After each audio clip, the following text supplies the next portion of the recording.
This is mini video project, basement sketches, reflections. This is Kelly. The first question is a submission that reflects a change in my music making process.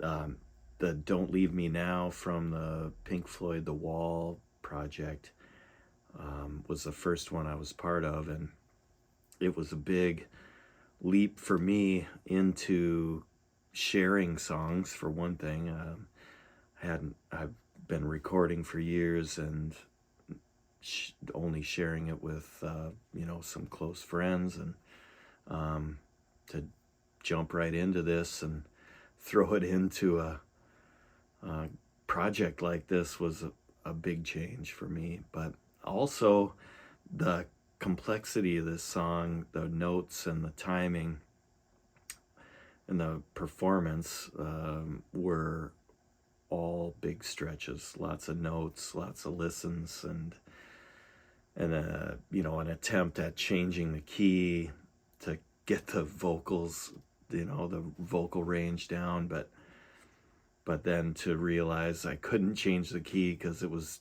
too complicated.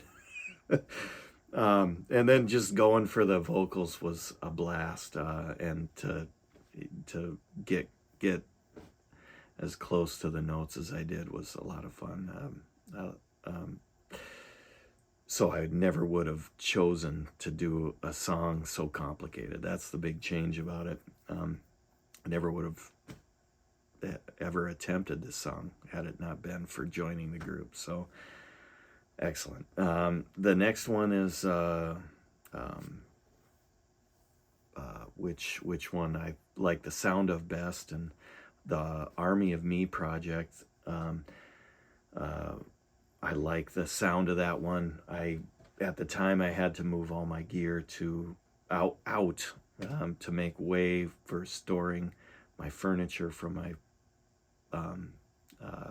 living room for a basement remodel. And so I rented a room, an 8-foot by 8-foot room at City Sound in Minneapolis, and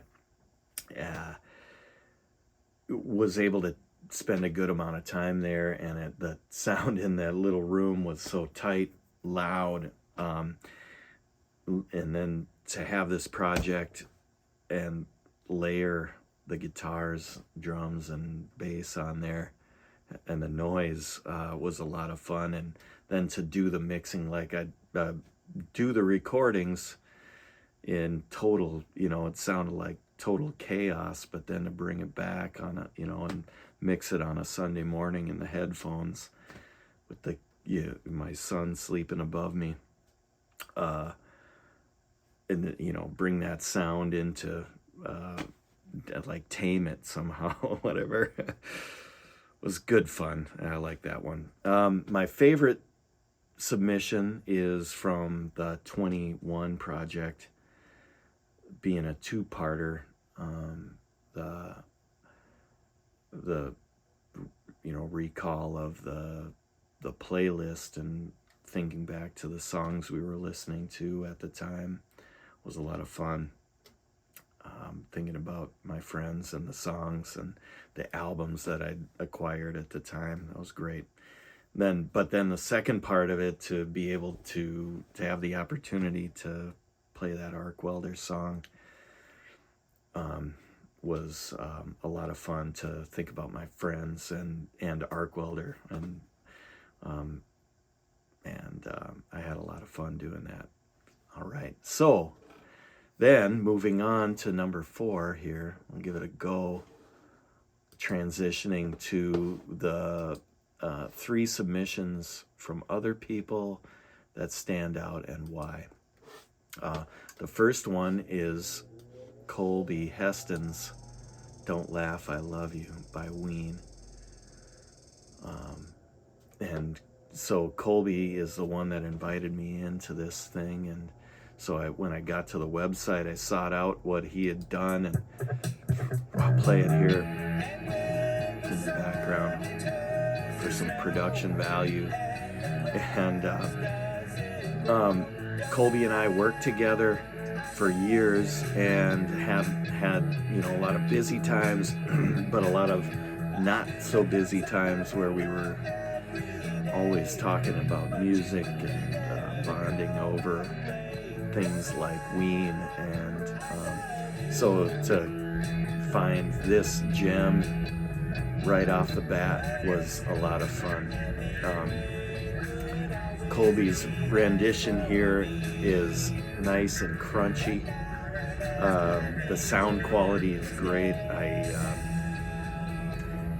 Talking to him about a month ago and finding out that he's recorded all this stuff on iPad, and the quality he's able to achieve with that is great. I enjoy the crunchiness.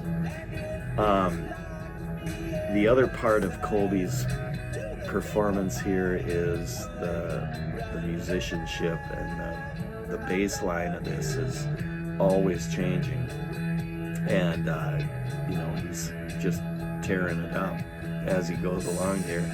But then one of the other things about, you know, this performance and Colby is his sense of humor, and the original has this insane ending where it sounds like a kung fu movie. At least that's what me and my friends used to think is like a kung fu movie in fast forward, and it sounds just insane. But Colby's take on it is like a supreme sound collage.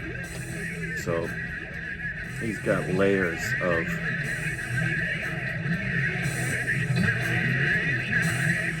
craziness, and I recommend you putting the headphones on and checking that out. That's fantastic. And you know, so sense of humor, you know, that part is a good laugh, and but the sound he's got in his rendition is fantastic. So, all right, we're moving on to Neil and It's Summertime by Flaming Lips. Neil is the guy I knew from almost 30 years ago that then knew Colby. That whoa, what a crazy coincidence, and just, you know, how things happen. So, you know, I just want to highlight Neil's performance here on It's Summertime. And this is a song that from an album that I listened to all the time back in the day, and over time, as I listened to it all the time, so but over time I would skip this one. And so when I heard Neil's version of it, it jumped out like, holy crap, what a beautiful song. And his performance, especially of the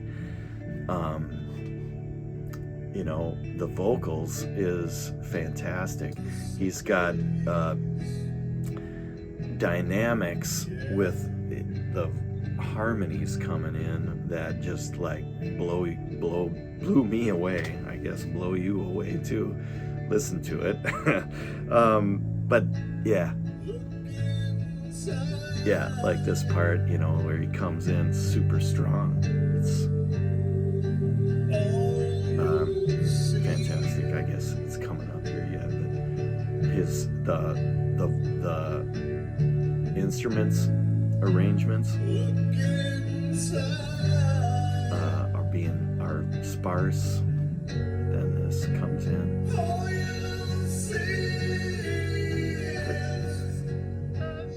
The depth of that harmony blows me away. So it's kind of fumbling through that, but it's a great performance, and so there we go. Thanks, Neil. then I'm gonna move on to the next one here. Super. All right. Yeah. Crank it up. Put the headphones on this one too and crank it up. All right. Next one. Brian's Chumming the Ocean by Archers of Loaf from that's the 21 project as well. Okay, and I'm gonna play this one too. Here we go.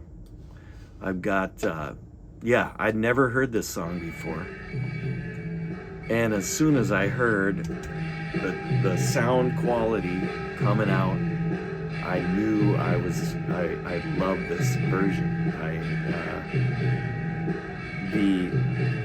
This is distorted sound quality that's right up my alley, and and then never heard the song before, and listening to it really was a lot of fun.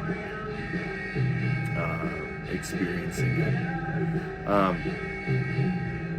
I guess one of the big things about this song's history is that Brian thought that, well, he experienced some computer problems or some GarageBand tempo problems, and he told me about it, told us about it directly.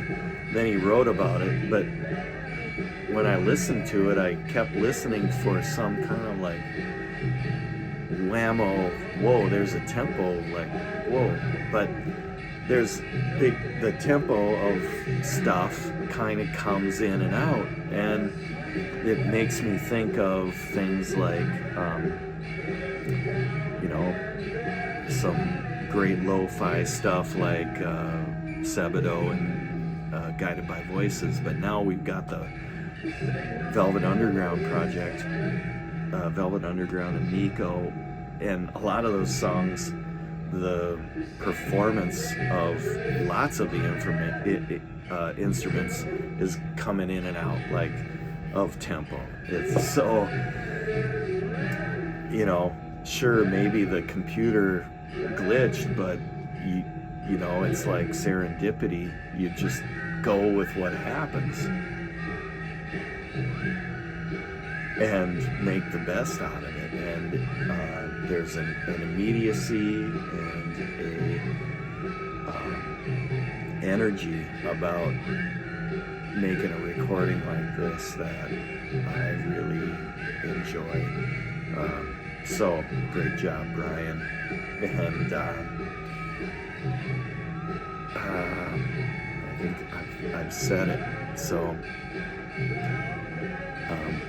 thanks, and looking forward to many more projects. Here we go.